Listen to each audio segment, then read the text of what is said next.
어머니가 정말 무언가를 숨겨두셨구나. 재수의 손이 떨렸습니다. 사진들을 보니 1970년대 군사시설의 모습이었습니다. 군복을 입은 사람들과 가운을 입은 의료진들이 함께 찍은 사진도 있었어요. 그 중에 젊은 어머니의 모습도 보였습니다. 문서들은 실험 기록이었습니다. 피험자 번호 127 실험일자 1975년 3월 15일 결과 사망과 같은 끔찍한 내용들이 적혀 있었어요. 수십 명의 사람들이 실험 대상이 되었다는 기록이었습니다. 재수는 녹음기를 켜보았습니다. 어머니의 목소리가 흘러나왔어요.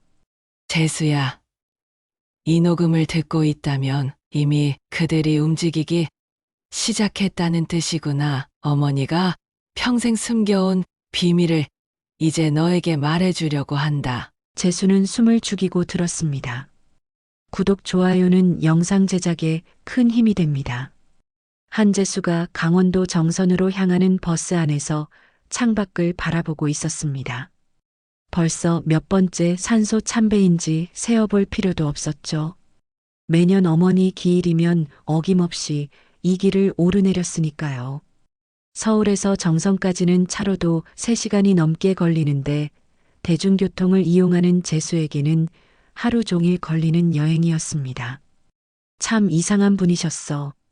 재수가 혼잣말을 중얼거렸습니다. 어머니는 생전에 유독 고집이 센 분이셨죠. 특히 자신이 묻힐 곳에 대해서만큼은 절대 양보하지 않으셨습니다. 가족들이 아무리 말려도 소용없었어요. 서울 근교에 좋은 공원묘지도 많고 교통도 편리한 곳들이 얼마든지 있는데 굳이 이런 깊은 산골을 고집하셨으니까요. 버스에서 내린 재수는 택시를 타고 산 중턱까지 올라갔습니다.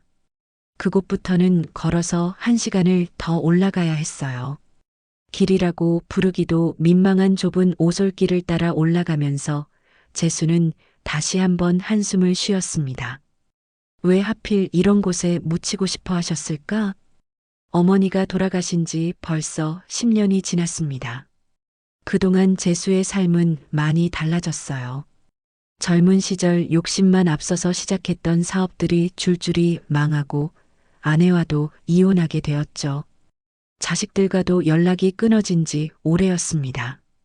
이제 경기도 외곽의 작은 원룸에서 혼자 살며 퇴직금으로 겨우 버티고 있는 신세가 되었어요. 그래도 어머니만큼은 잊으면 안 되지. 재수가 가파른 산길을 오르며 중얼거렸습니다. 숨이 차올라서 자주 쉬어야 했어요. 예전보다 체력이 많이 떨어진 것 같았습니다. 드디어 어머니의 산소가 보였습니다. 주변에는 다른 무덤도 없고 인적도 전혀 없는 완전히 외딴 곳이었어요. 재수는 가져온 음식을 차리고 절을 올렸습니다. 어머니, 또 왔습니다. 올해도 별일 없이 지냈어요. 차례를 마치고 주변을 정리하던 재수의 눈에 이상한 것이 들어왔습니다. 묘비 옆쪽 땅에 작은 금속 상자가 반쯤 묻혀 있는 것이었어요. 언제부터 있었던 건지는 모르겠지만 분명 작년에는 없었던 것 같았습니다. 이게 뭐지? 재수가 상자를 조심스럽게 파내었습니다. 손바닥 크기의 작은 스테인리스 상자였어요. 뚜껑을 열어보니 비닐에 쌓인 종이 한 장이 들어 있었습니다. 종이를 펼쳐보는 순간 재수의 손이 덜덜 떨렸습니다. 분명히 어머니의 필체였거든요. 하지만 내용은 도저히 이해할 수 없는 것이었습니다. 재수야, 이 편지를 내가 읽고 있다면 이미 때가 된 것이구나. 미안하다. 평생 숨겨온 것이 있단다. 이 땅 밑에는 나뿐만 아니라 다른 사람들도 묻혀 있다. 내 아버지가 그랬단다. 내가 왜 이곳을 고집했는지 이제 알 것이다. 하지만 조심해라. 이 땅에서 도망쳐라. 절대 아무에게도 말하지 마라. 재수는 편지를 몇 번이고 다시 읽었습니다. 도무지 무슨 말인지 이해가 되지 않았어요. 어머니가 살아계실 때도 과거 이야기는 거의 하지 않으셨는데 이런 이상한 편지를 남기셨다니요. 아버지가 뭘 했다는 거지? 재수의 아버지는 재수가 10살 때 실종되었습니다. 어느 날 갑자기 집을 나간 뒤 돌아오지 않았어요. 어머니는 그 이후로 아버지 이야기를 일절하지 않으셨죠. 해가 지기 시작했습니다. 재수는 서둘러 산을 내려왔어요. 하지만 머릿속은 온통 그 편지 생각뿐이었습니다. 버스 안에서도 집에 돌아와서도 계속 그 글귀가 맴돌았어요. 그날 밤 재수는 소주 한 병을 사서 혼자 마셨습니다. 이 땅 밑에 다른 사람들도 묻혀 있다고? 아무리 생각해도 이해가 되지 않았어요. 설마 어머니가 무슨 범죄에 연루된 것은 아니겠죠? 문득 어릴 적 기억이 떠올랐습니다. 가끔 어머니가 깊은 밤에 혼자 울고 계시던 모습이요. 그리고 낯선 사람들이 집에 찾아와서 어머니와 조용히 이야기를 나누던 장면들도요. 당시에는 어린 마음에 별로 신경 쓰지 않았는데 지금 생각해 보니 뭔가 이상했던 것 같았습니다. 재수는 편지를 다시 꺼내 읽었습니다. 이 땅에서 도망쳐라. 도대체 무슨 의미일까요? 그냥 묘소니까 무서워서 하신 말씀일까요? 아니면 정말로 무엇인가 위험한 것이 있다는 뜻일까요? 다음 날 아침 재수는 깊은 고민에 빠졌습니다. 어머니의 말씀을 따라서 그냥 모른 척하고 살아야 할까요? 아니면 진실이 무엇인지 알아봐야 할까요? 하지만 혼자 사는 노인이 무엇을 할 수 있겠습니까? 그때 TV에서 흘러나오는 뉴스가 재수의 귀에 들어왔습니다. 강원도 정선군 일대가 새로운 관광개발지구로 지정되었습니다. 산악열차와 케이블카를 설치하여 재수는 갑자기 온몸에 소름이 돋았습니다. 설마 어머니 산소가 있는 그 지역 말인가요? 재수는 급하게 TV 볼륨을 높였습니다. 뉴스 앵커가 계속 이야기하고 있었어요. 이번 개발 사업으로 인해 해당 지역의 토지 가격이 급등할 것으로 예상되며 정부는 토지 매입을 위해 기존 시세의 최대 1,000배까지 보상할 예정이라고 발표했습니다. 1,000배라고? 재수가 자리에서 벌떡 일어났습니다. 믿을 수 없는 소리였어요. 그 쓸모없다고 생각했던 산골 땅이 갑자기 억대 가치를 가지게 된다는 말인가요? 재수는 서둘러 부동산 앱을 켜서 정선 지역을 검색해 보았습니다. 정말로 해당 지역이 개발 예정지로 표시되어 있었어요. 그리고 토지 보상 가격도 평당 수백만 원으로 책정되어 있었습니다. 어머니 산소가 있는 땅이 대략 500평 정도 되니까 계산해 보니 정말로 10억 원이 넘는 돈이었습니다. 이게 정말일까? 재수는 꿈을 꾸는 것 같았어요. 평생 돈 때문에 고생만 하던 자신이 갑자기 억만장자가 될 수도 있다니요. 하지만 동시에 어머니의 편지 내용이 떠올랐습니다. 이 땅에서 도망쳐라. 재수는 하루 종일 복잡한 마음으로 지냈습니다. 한편으로는 기뻤지만 다른 한편으로는 불안했어요. 어머니가 왜 그런 편지를 남기셨는지 알 수 없었거든요. 이틀 후 재수의 집 문 앞에 정장을 입은 중년 남성이 찾아왔습니다. 안녕하십니까? 한재수 선생님이시죠? 저는 태평양개발 김과장이라고 합니다. 그는 정중하게 인사를 건넸어요. 네, 그런데 무슨 일이시죠? 재수가 조심스럽게 물었습니다. 선생님께서 강원도 정선의 토지를 소유하고 계시다고 들었습니다. 저희가 그 토지를 매입하고 싶어서 찾아뵈었습니다. 김 과장이 서류 가방을 열며 말했습니다. 재수는 놀랐습니다. 자신이 그 땅을 소유하고 있다는 사실을 어떻게 알았을까요? 그런데 어떻게 제가 그 땅을 가지고 있다는 걸 아셨나요? 저희가 해당 지역 토지 등기부를 전부 조사했습니다. 선생님 성함으로 등록되어 있더군요. 김 과장이 웃으며 대답했습니다. 재수는 더욱 당황했습니다. 자신은 그 땅이 자신 명의로 되어 있는지조차 몰랐거든요. 어머니가 돌아가시기 전에 명의를 바꿔놓으신 것 같았어요. 저희가 제시하는 가격은 평당 500만 원입니다. 총 500평이니까 25억 원이 되겠네요. 김 과장이 계산기를 두드리며 말했습니다. 재수는 숨이 막힐 것 같았습니다. 25억 원이라니요. 평생 벌어도 벌 수 없는 돈이었어요. 하지만 어머니의 편지가 계속 마음에 걸렸습니다. 조금 생각해 볼 시간을 주실 수 있나요? 재수가 조심스럽게 말했습니다. 김 과장의 표정이 약간 굳어졌습니다. 물론이죠. 하지만 너무 오래 기다릴 수는 없습니다. 다른 토지주들은 이미 계약을 마쳤거든요. 선생님만 남으셨어요. 김 과장이 떠난 후 재수는 더욱 혼란스러워졌습니다. 돈도 필요하고 평생 고생만 하던 자신에게 이런 기회가 다시 올지도 모르는 일이었어요. 하지만 어머니의 마지막 당부를 무시할 수도 없었습니다. 그날 밤 재수는 어머니의 유품을 다시 뒤져보았습니다. 혹시 다른 단서가 있을까 해서요. 오래된 사진첩을 넘기다가 이상한 사진을 발견했습니다. 어머니가 젊었을 때 간호사복을 입고 찍은 사진이었어요. 그런데 배경이 일반 병원이 아니라 어떤 군부대 같은 곳이었습니다. 어머니가 군병원에서 일하셨나? 재수는 처음 보는 사진이었어요. 어머니는 생전에 자신의 젊은 시절 이야기를 거의 하지 않으셨거든요. 사진 뒤쪽에 작은 글씨로 1973년 정선 의료진이라고 적혀 있었습니다. 정선이라는 지명이 나온 것이 우연의 일치일까요? 재수는 인터넷으로 1970년대 정선 지역에 대해 검색해 보았습니다.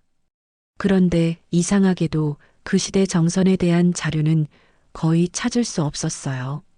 몇 개의 블로그 글에서만 과거 이 지역에 군사시설이 있었다는 막연한 언급만 있을 뿐이었습니다. 다음 날 아침 재수의 휴대폰이 울렸습니다. 김 과장이었어요. 선생님, 어떻게 생각해 보셨나요? 오늘 오후에 계약서를 가지고 다시 찾아뵙겠습니다. 아직 결정을 못했는데요. 재수가 대답했습니다. 선생님, 솔직히 말씀드리면 이런 기회는 다시 오지 않을 겁니다. 그리고 김 과장이 잠시 말을 멈췄습니다.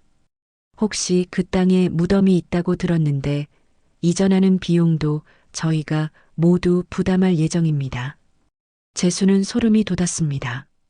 무덤을 이전하겠다는 말이 왜 이렇게 불안하게 들릴까요? 무덤 이전은 생각해 보지 않았는데요. 재수가 말했습니다.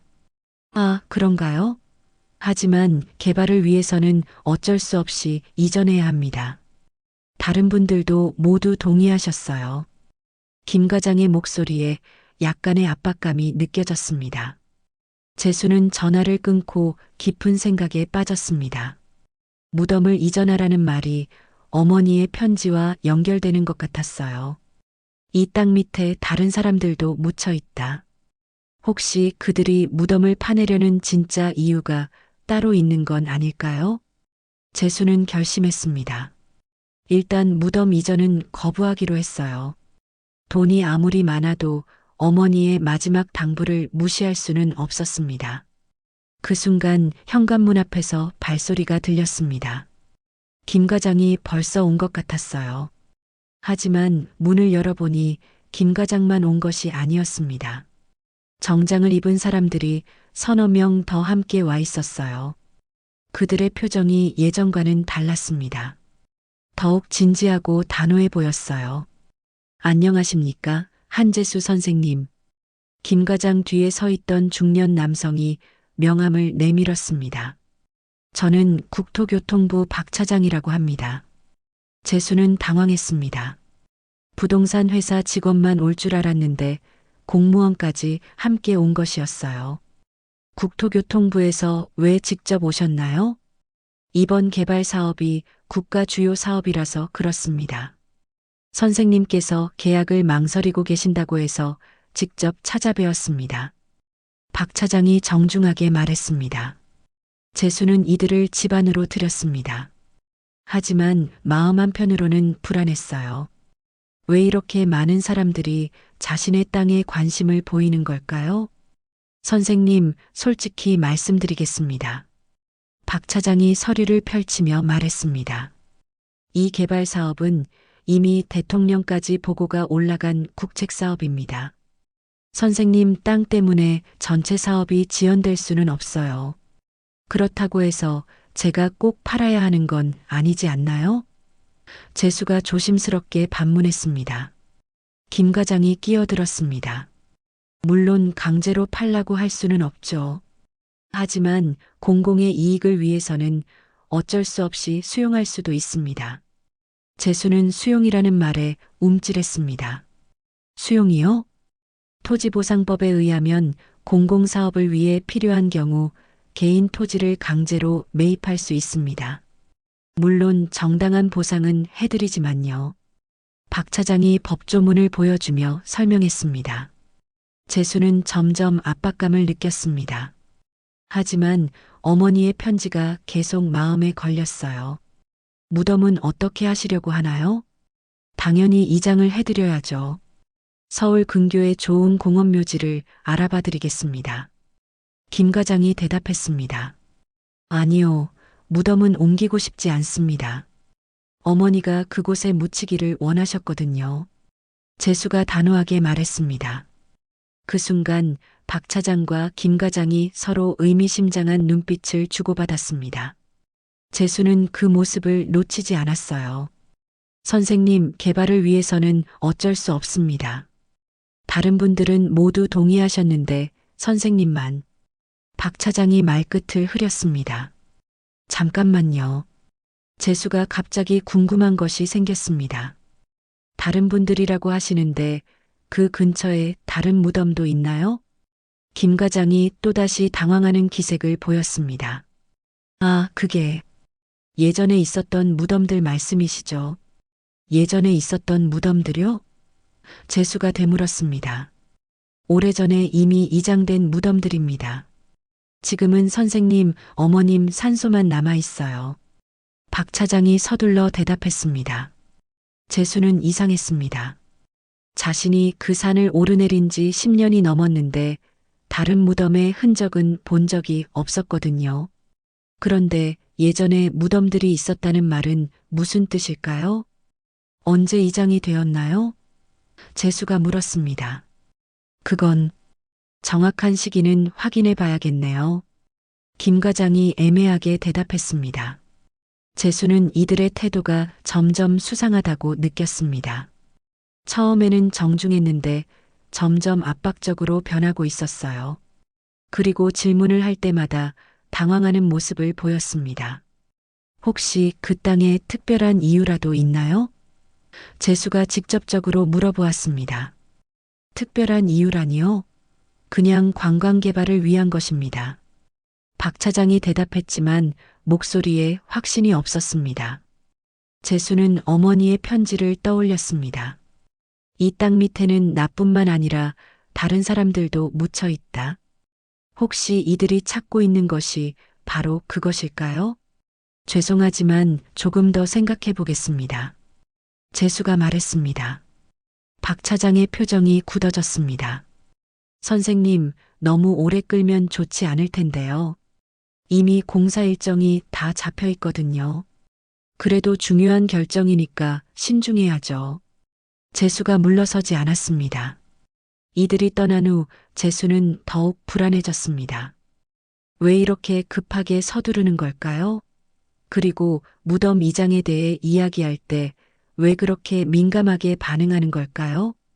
재수는 인터넷으로 1970년대 정선 지역에 대해 더 자세히 검색해 보았습니다. 이번에는 군사기밀이나 실험이라는 키워드를 함께 넣어서 찾아보았어요. 몇 시간을 뒤진 결과 오래된 신문 기사 하나를 발견했습니다. 1978년 지방신문에 실린 작은 기사였는데 정선 지역 군부대 폐쇄, 주민들 집단 이주라는 제목이었어요. 기사 내용은 간단했습니다.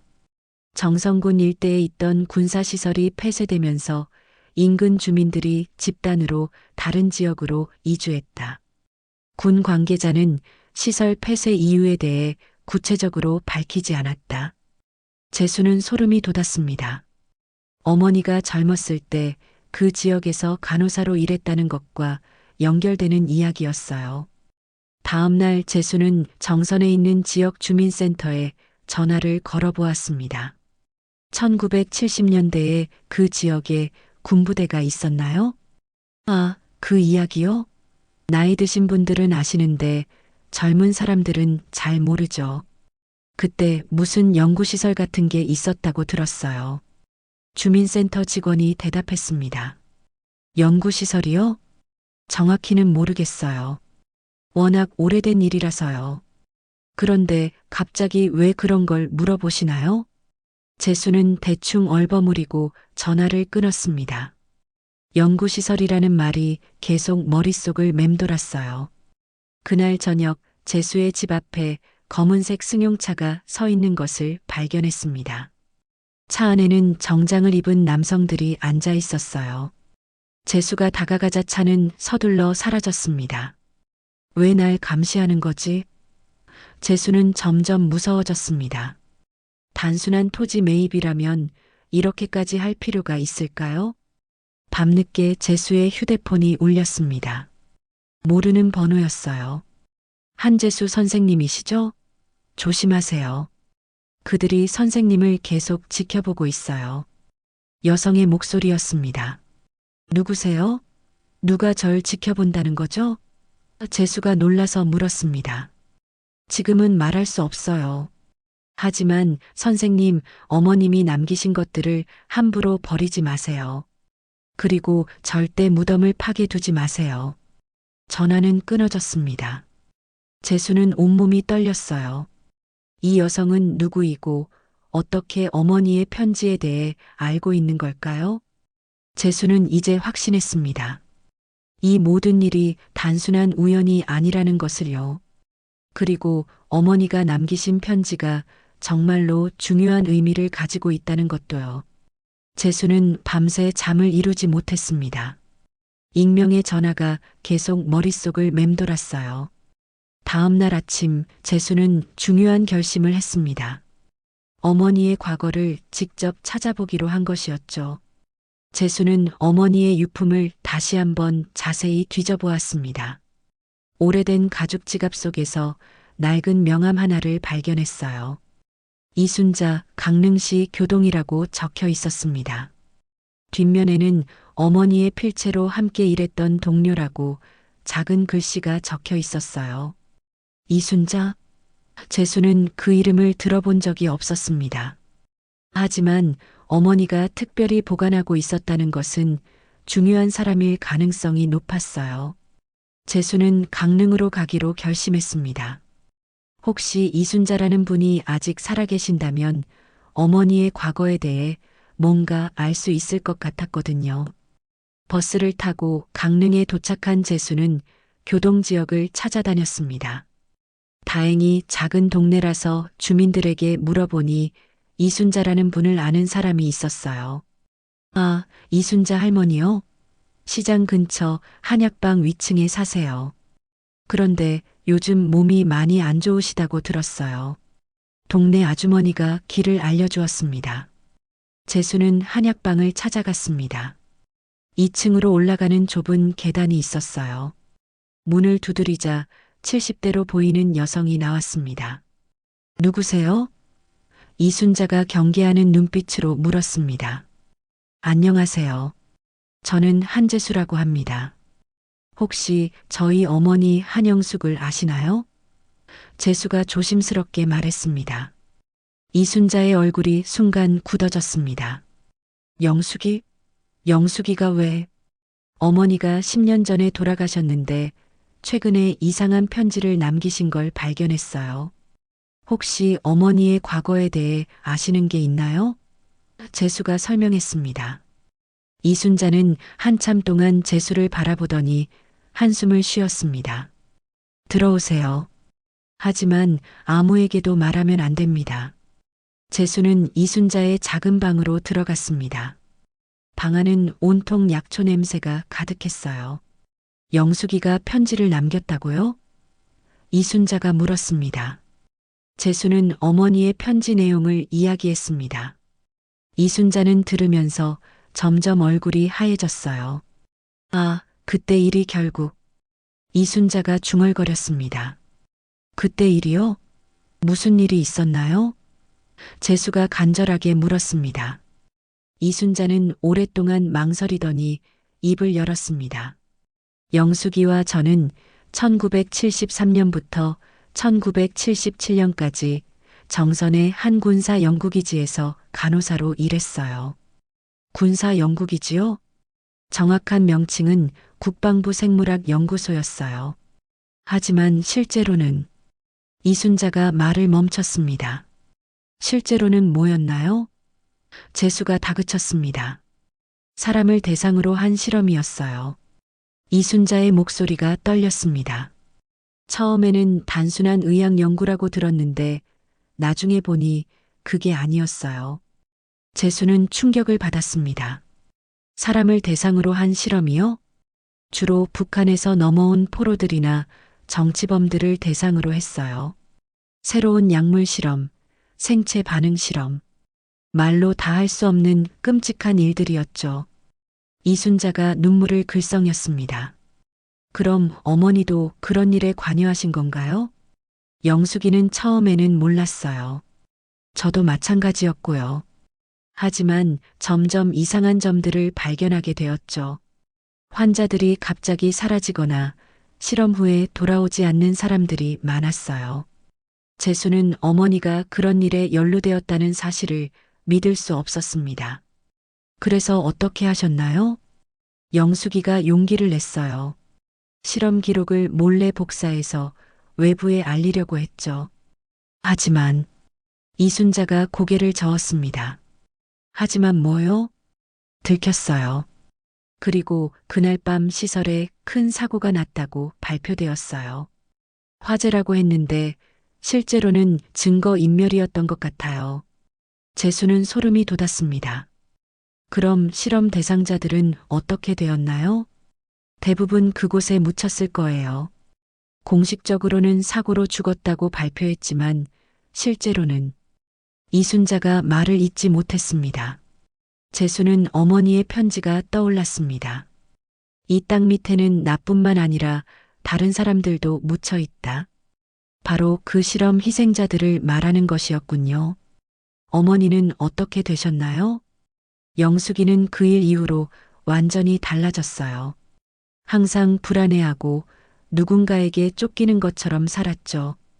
그리고 절대 그 일에 대해 입을 열지 않겠다고 다짐했어요. 그런데 왜 어머니는 하필 그곳에 묻히려고 하셨을까요? 이순자가 깊은 한숨을 쉬었습니다. 속죄하려고 했던 것 같아요. 자신도 그 일에 관여했다는 죄책감 때문에. 그럼 지금 그 땅을 개발하려는 사람들은 이런 사실을 알고 있는 건가요? 당연히 알고 있을 거예요. 아니, 오히려 그 증거들을 완전히 없애려고 하는 것 같네요. 이순자의 목소리에 두려움이 섞여 있었습니다. 재수는 이제 모든 것이 이해되었습니다.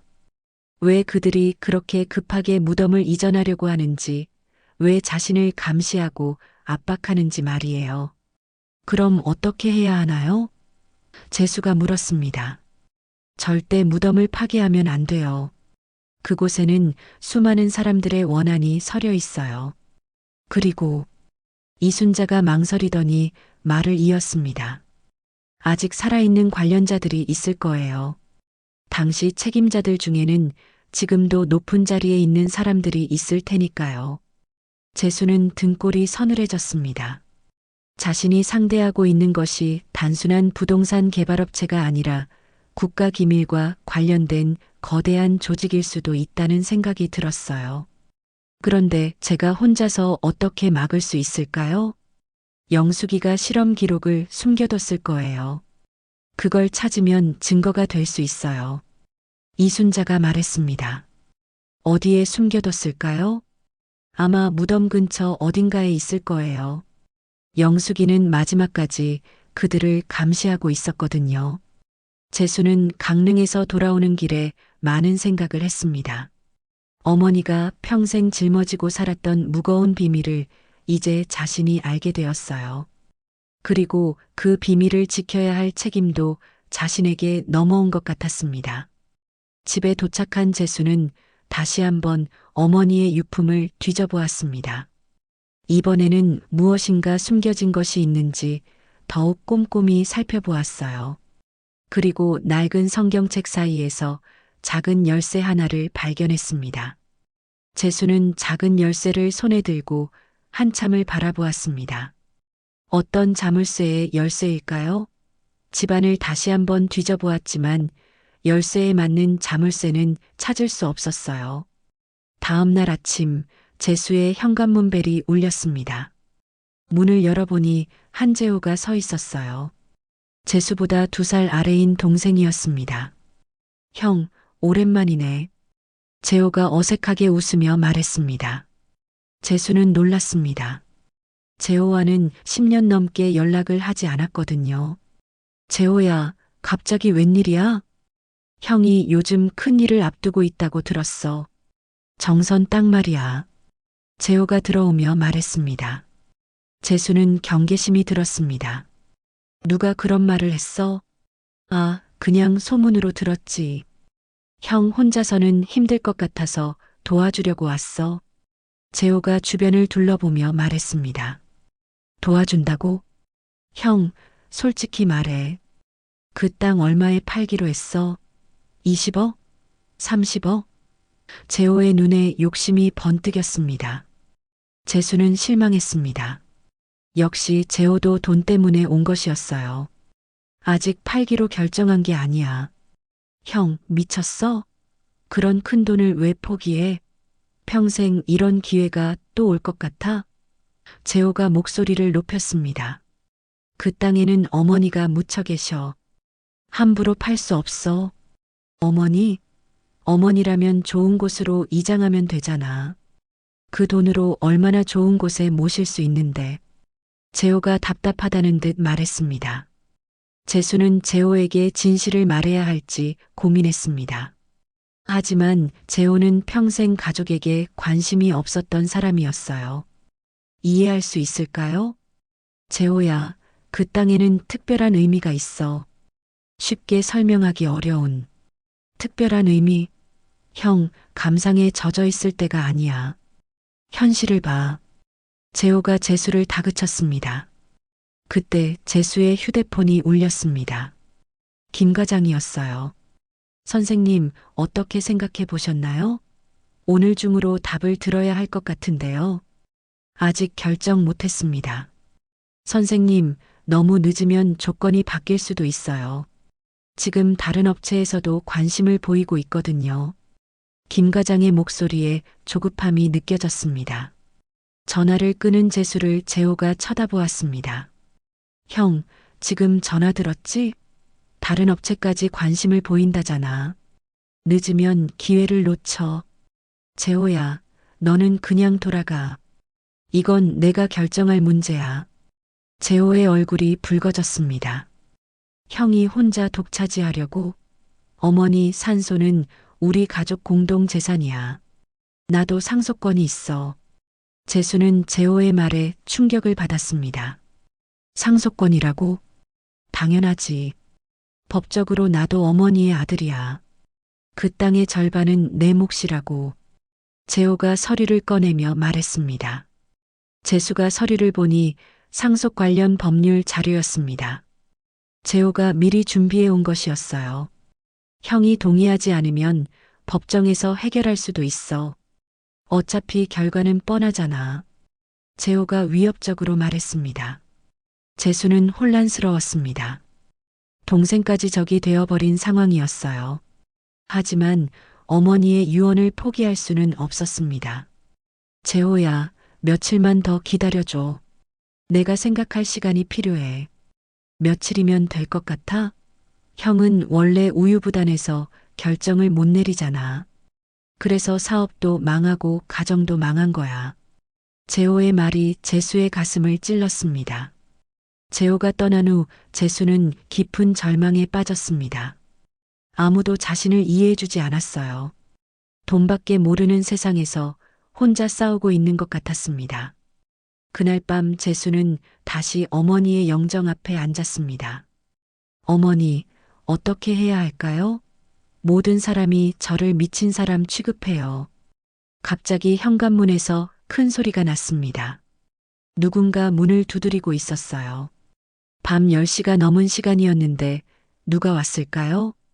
재수가 문을 열어보니 정장을 입은 남성 3명이 서 있었습니다. 얼굴이 낯설었어요.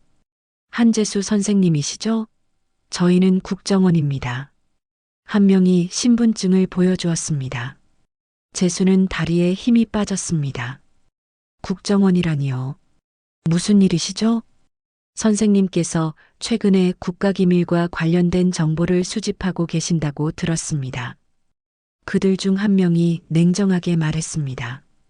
국가기밀요? 저는 그런 거 모르는데요. 정선 지역의 과거 군사시설에 대해 조사하셨죠? 그리고 관련 인물들과 접촉하기도 하셨고요. 다른 한 명이 말했습니다. 재수는 이순자를 만난 것을 말하는 것 같았습니다. 그냥 어머니 과거가 궁금해서. 선생님, 과거 일을 파헤치는 것은 좋지 않습니다. 특히 국가 안보와 관련된 일이라면 더욱 그렇죠. 리더로 보이는 사람이 위협적으로 말했습니다. 저는 그냥 진실이 알고 싶을 뿐입니다. 진실이요? 선생님께서 알아야 할 진실은 그 땅을 팔고 조용히 사시는 것입니다. 그가 재수에게 서류를 건넸습니다. 서류에는 토지 매매 계약서가 들어 있었습니다. 이미 재수의 이름과 도장이 찍혀 있었어요. 이게 뭡니까? 재수가 떨리는 목소리로 물었습니다. 선생님이 자발적으로 계약하신 것으로 처리하겠습니다. 거부하시면. 그가 말을 멈췄습니다. 거부하면 어떻게 되나요? 선생님에게도 좋지 않고 가족들에게도 좋지 않을 겁니다. 그들의 위협이 노골적이었습니다. 재수는 이제 선택의 여지가 없다는 것을 깨달았습니다. 하지만 어머니의 마지막 부탁을 저버릴 수는 없었어요. 시간을 주세요. 내일까지 생각해 보겠습니다. 내일 오후 2시까지 답을 듣겠습니다. 현명한 선택을 하시기 바랍니다. 그들이 떠나며 말했습니다. 재수는 문을 닫고 주저앉았습니다. 이제 정말로 막다른 길에 몰린 것 같았어요. 어머니의 영정을 바라보며 눈물이 흘렀습니다. 재수는 밤새 잠을 이루지 못했습니다. 내일 오후 2시까지 답을 해야 한다는 압박감이 짓누르고 있었어요. 어머니의 영정 앞에서 무릎을 꿇고 앉아 계속 생각했습니다. 어머니, 정말 죄송합니다. 제가 약해서 어머니 뜻을 지켜드리지 못할 것 같아요. 재수의 목소리가 떨렸습니다. 새벽이 되어서야 재수는 중요한 것을 떠올렸습니다. 어머니의 성경책에서 발견한 작은 열쇠 말이에요. 혹시 어머니가 숨겨둔 다른 증거가 있을까요? 재수는 서둘러 정선으로 향했습니다. 마지막으로 어머니 산소를 찾아보기로 한 것이었어요. 혹시 그곳에 열쇠로 열 수 있는 무언가가 숨겨져 있을지도 모르니까요. 산소에 도착한 재수는 주변을 자세히 살펴보았습니다. 묘비 주변, 나무 밑, 바위 틈새까지 샅샅이 뒤져보았어요. 그러다가 묘비에서 약 10m 떨어진 큰 바위 밑에서 이상한 것을 발견했습니다. 바위 밑땅이 다른 곳보다 움푹 들어가 있었어요. 마치 무언가 묻혀 있는 것 같았습니다. 재수는 가져온 작은 삽으로 조심스럽게 파기 시작했습니다. 얼마 안 파 들어가니 딱딱한 것이 느껴졌어요. 플라스틱 상자였습니다. 상자에는 작은 자물쇠가 달려 있었고 재수가 가져온 열쇠와 모양이 똑같았어요. 어머니가 정말 무언가를 숨겨두셨구나. 재수의 손이 떨렸습니다. 열쇠로 자물쇠를 열어보니 상자 안에는 여러 가지 물건들이 들어 있었습니다. 오래된 사진들, 문서 복사본들, 그리고 작은 녹음기 하나가 있었어요. 사진들을 보니 1970년대 군사시설의 모습이었습니다. 군복을 입은 사람들과 가운을 입은 의료진들이 함께 찍은 사진도 있었어요. 그 중에 젊은 어머니의 모습도 보였습니다. 문서들은 실험 기록이었습니다. 피험자 번호 127 실험일자 1975년 3월 15일 결과 사망과 같은 끔찍한 내용들이 적혀 있었어요. 수십 명의 사람들이 실험 대상이 되었다는 기록이었습니다. 재수는 녹음기를 켜보았습니다. 어머니의 목소리가 흘러나왔어요. 재수야, 이 녹음을 듣고 있다면 이미 그들이 움직이기 시작했다는 뜻이구나. 어머니가 평생 숨겨온 비밀을 이제 너에게 말해주려고 한다. 재수는 숨을 죽이고 들었습니다. 1973년부터 1977년까지 나는 정선의 군사연구소에서 일했다. 처음에는 단순한 의료 지원이라고 생각했는데 점점 끔찍한 진실을 알게 되었지. 무고한 사람들을 대상으로 생체 실험을 하고 있었던 거야. 어머니의 목소리가 계속 이어졌습니다. 나는 그 실험 기록들을 몰래 복사해서 외부에 알리려고 했어. 하지만 들켰고 그날 밤 연구소에 화재가 났다고 발표되었지. 실제로는 증거인멸이었어. 실험 희생자들은 모두 그곳에 묻혔고 관련자들은 입을 다물어야 했지. 재수는 충격을 받았습니다. 어머니가 직접 증언하는 내용이었어요. 재수야, 그 땅 밑에는 수십 명의 억울한 영혼들이 잠들어 있다. 그들을 위해서라도 진실을 밝혀야 해. 하지만 조심해라. 당시 책임자들 중에는 아직도 높은 자리에 있는 사람들이 있을 거야. 녹음이 끝났습니다. 재수는 온몸이 떨렸어요. 어머니가 평생 이런 무거운 비밀을 혼자 짊어지고 살아오셨다니요. 재수는 서둘러 증거들을 다시 상자에 넣고 산을 내려왔습니다. 이제 어떻게 해야 할지 알 것 같았어요. 이 증거들을 세상에 알려야 했습니다. 집에 돌아온 재수는 인터넷으로 양심적인 국회의원을 찾아보았습니다. 여러 검색 끝에 박영식 의원이라는 분을 발견했어요. 과거 정부의 불법 행위를 폭로한 적이 있는 의원이었습니다. 재수는 박영식 의원실에 전화를 걸었습니다.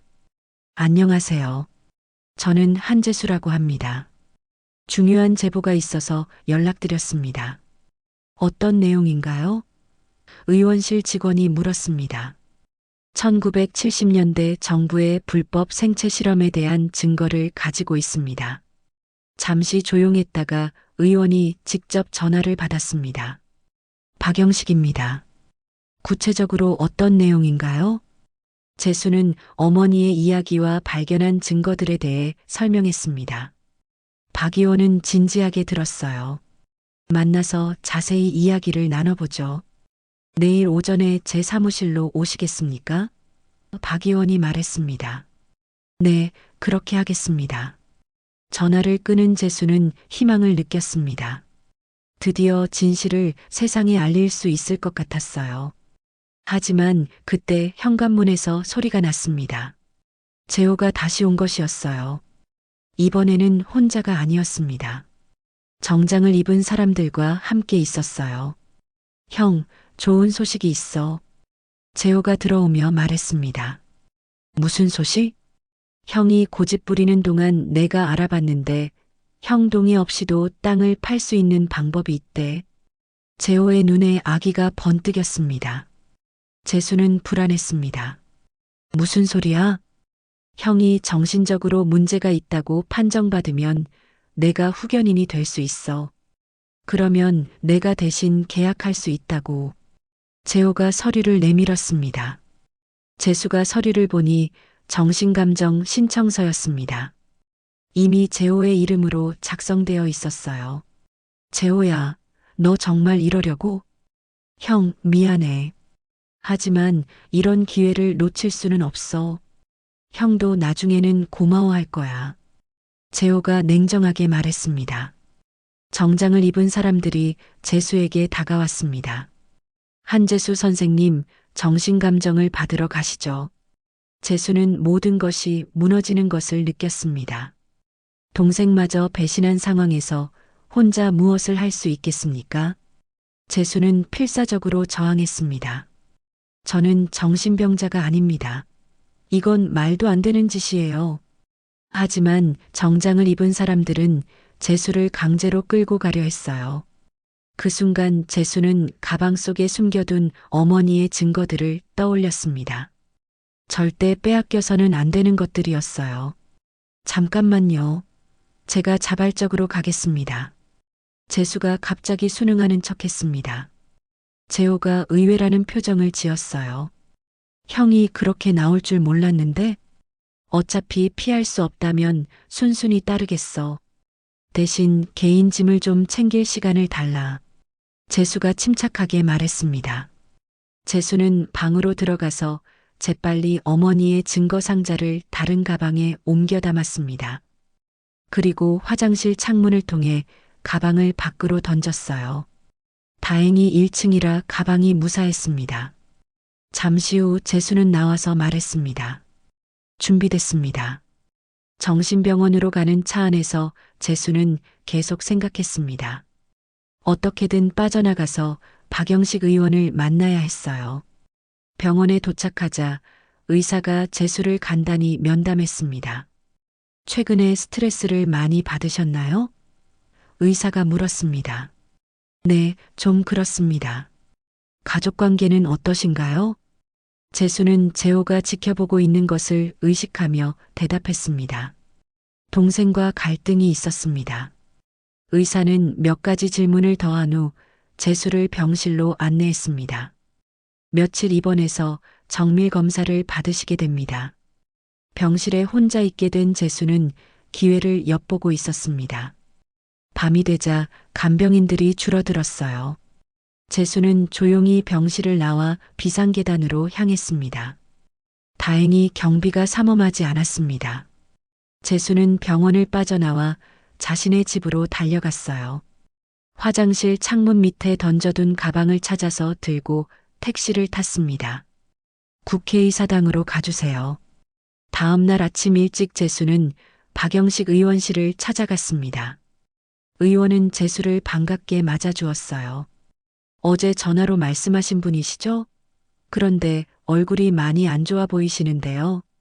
재수는 어제 있었던 일들을 설명했습니다. 박 의원은 심각한 표정으로 들었어요. 정말 심각한 상황이군요. 증거를 보여주시겠습니까? 재수는 어머니가 남긴 사진, 문서, 녹음기를 모두 보여주었습니다. 박 의원은 하나하나 자세히 살펴보았어요. 이건 정말 중대한 증거입니다. 1970년대 군사 정권의 불법 행위를 증명할 수 있는 직접적인 자료네요. 박 의원이 감탄했습니다. 이걸 세상에 알릴 수 있을까요? 물론입니다. 하지만 조심해야 해요. 아직도 관련자들이 높은 자리에 있을 테니까요. 박 의원이 걱정스럽게 말했습니다. 박 의원은 즉시 기자회견을 준비했습니다. 오늘 오후 2시에 기자회견을 열겠습니다. 선생님께서 직접 증언해 주시겠어요? 재수는 두려웠지만 고개를 끄덕였습니다. 네, 어머니를 위해서라도 해야겠습니다. 오후 2시 국회 브리핑룸에는 많은 기자들이 모여 있었습니다. 박 의원이 먼저 발언했어요. 오늘 중대한 역사적 진실을 공개하려고 합니다. 1970년대 우리나라에서 자행된 불법 생체 실험에 대한 증거를 입수했습니다. 기자들이 웅성거렸습니다. 박 의원은 어머니의 사진과 문서들을 공개했어요. 재수가 마이크 앞에 섰습니다. 저는 한재수라고 합니다. 제 어머니는 1970년대 정선의 군사연구소에서 간호사로 일하셨습니다. 재수는 어머니의 이야기와 발견한 증거들에 대해 차근차근 설명했습니다. 기자들은 숨죽여 들었어요. 제 어머니는 평생 이 비밀을 혼자 짊어지고 살아오셨습니다. 죄 없는 사람들이 실험 대상이 되어 죽어갔고 그들은 아무도 모르는 곳에 묻혔습니다. 재수가 어머니의 녹음을 틀어주자 기자들이 충격을 받았습니다. 생생한 증언이었거든요.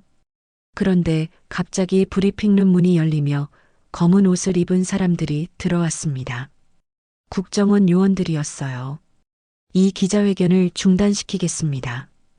국가기밀 누설 혐의로 한재수 씨를 체포합니다. 리더가 영장을 보여주었습니다. 기자들이 카메라를 돌렸습니다. 재수가 체포되는 장면이 생중계되고 있었어요. 저는 진실을 말한 것뿐입니다. 억울한 사람들을 위해 진실을 밝힌 것뿐이에요. 재수가 끌려가며 소리쳤습니다. 박 의원이 항의했습니다. 이것은 국민의 알 권리입니다. 과거사 진실규명을 방해할 수 없어요.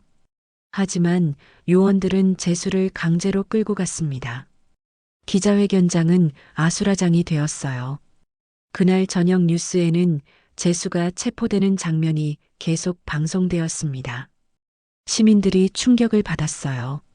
인터넷에는 진실을 말한 죄가 있나라는 댓글들이 쏟아졌습니다. 재수는 구치소에 수감되었습니다. 하지만 이미 진실은 세상에 알려진 후였어요. 기자회견 영상이 유튜브와 SNS를 통해 빠르게 퍼지고 있었습니다. 며칠 후 시민단체들이 재수의 석방을 요구하는 집회를 열었습니다. 한재수 석방하라, 진실을 밝힌 죄가 무엇인가라는 구호가 거리에 울려 퍼졌어요. 국제 언론들도 이 사건에 관심을 보이기 시작했습니다. 한국 정부의 과거사 은폐 시도라고 보도했어요. 압박을 받은 정부는 결국 재수를 석방할 수밖에 없었습니다. 하지만 여전히 재수는 법적 처벌을 받을 위기에 있었어요. 재수가 석방되던 날 수많은 시민들이 구치소 앞에서 그를 기다리고 있었습니다. 진실의 아들이라는 플래카드도 보였어요. 재수는 눈물을 글썽였습니다. 혼자라고 생각했는데 이렇게 많은 사람들이 자신을 지지해주고 있었어요. 재수가 구치소에서 나오자 박영식 의원이 달려와 그를 맞았습니다. 선생님, 고생 많으셨습니다. 하지만 이제 시작입니다.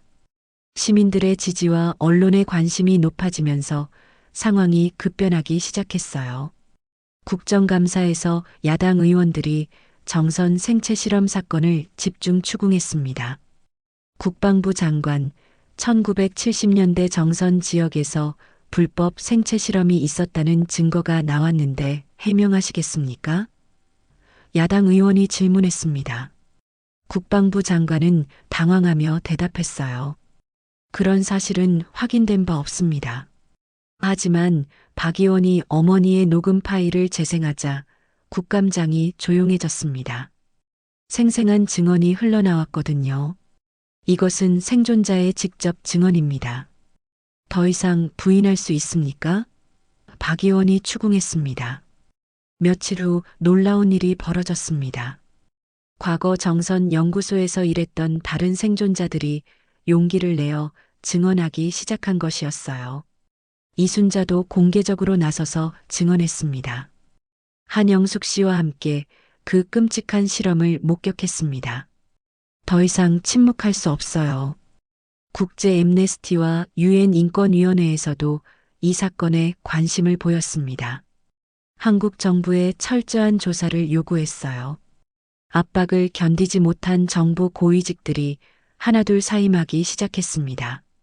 1970년대 당시 실험에 관여했던 인물들의 신원도 밝혀졌어요. 재수는 매일 어머니 영정 앞에 앉아 보고했습니다. 어머니, 이제 진실이 밝혀지고 있어요. 어머니가 평생 품고 사신 아픔이 헛되지 않았습니다.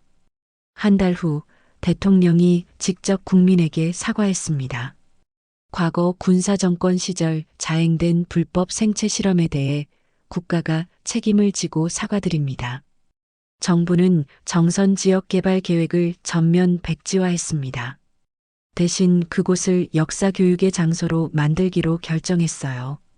재호는 재수를 찾아와 무릎을 꿇었습니다. 형, 정말 죄송해요. 제가 욕심에 눈이 멀어서. 재수는 재호의 손을 잡아 일으켜 세웠습니다. 이제 됐어. 우리는 형제니까. 정선 땅에는 작은 추모비가 세워졌습니다. 1970년대 생체 실험 희생자들을 기리며 이들의 희생을 잊지 않겠습니다. 라고 새겨져 있었어요. 어머니의 산소는 그대로 보존되었습니다.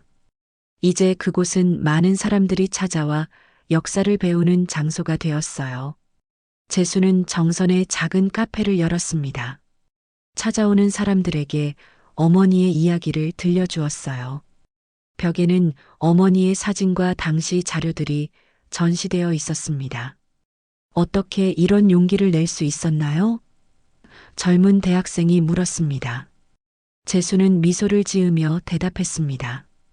처음에는 그냥 무덤에서 편지 하나를 주운 것이 시작이었어요. 하지만 어머니의 마지막 부탁을 지키고 싶었거든요. 후회하지 않으세요? 전혀요. 돈보다 중요한 것이 있다는 걸 깨달았어요. 진실과 양심이 그것이죠. 재수는 매일 아침 어머니 산소에 올라가 인사를 드렸습니다. 어머니, 오늘도 많은 분들이 찾아오셨어요. 어머니 이야기를 듣고 감동하시더라고요. 산소 옆에는 이제 작은 안내판이 있었습니다. 한영숙 간호사, 1970년대 생체 실험의 진실을 알리기 위해 평생을 바친 분이라고 적혀 있었어요. 겨울이 되어 눈이 내렸습니다. 재수는 산소 주변에 눈을 치우며 어머니와 이야기했어요. 어머니, 제가 평생 돈 한 푼 제대로 벌지 못했지만 어머니의 진실을 지켜낸 아들이 되었습니다. 이제 사람들이 저를 양심의 아들이라고 부르더라고요. 바람이 살짝 불어와 나뭇가지를 흔들었습니다. 마치 어머니가 대답하시는 것 같았어요. 재수는 카페로 돌아가서 오늘도 찾아온 손님들을 맞았습니다.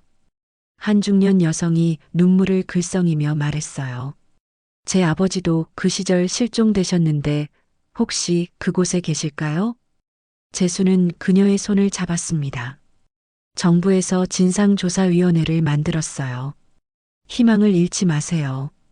저녁이 되어 손님들이 모두 떠나고 재수는 혼자 앉아 창밖을 바라보았습니다. 정선의 산들이 고요하게 서 있었어요. 어머니, 처음에는 무서웠지만 이제는 자랑스러워요. 어머니의 딸로 태어나서 다행이에요. 재수가 중얼거렸습니다. 그때 문득 어머니의 목소리가 들리는 것 같았어요. 재수야, 잘했다. 정말 잘했어. 재수는 미소를 지었습니다. 비록 가난하지만 마음은 부자가 된 기분이었어요. 돈으로는 살 수 없는 가장 소중한 것들을 얻었으니까요. 밤하늘에 별들이 반짝이고 있었습니다. 그 중에서 가장 밝은 별 하나가 어머니 같았어요. 재수는 그 별을 바라보며 내일도 어머니의 이야기를 전하겠다고 다짐했습니다. 어둠 속에서도 진실의 빛은 꺼지지 않았습니다. 그리고 그 빛을 지켜낸 한 아들이 있었어요. 평범했지만 용기 있는, 돈보다 양심을 선택한 아들이 말이에요.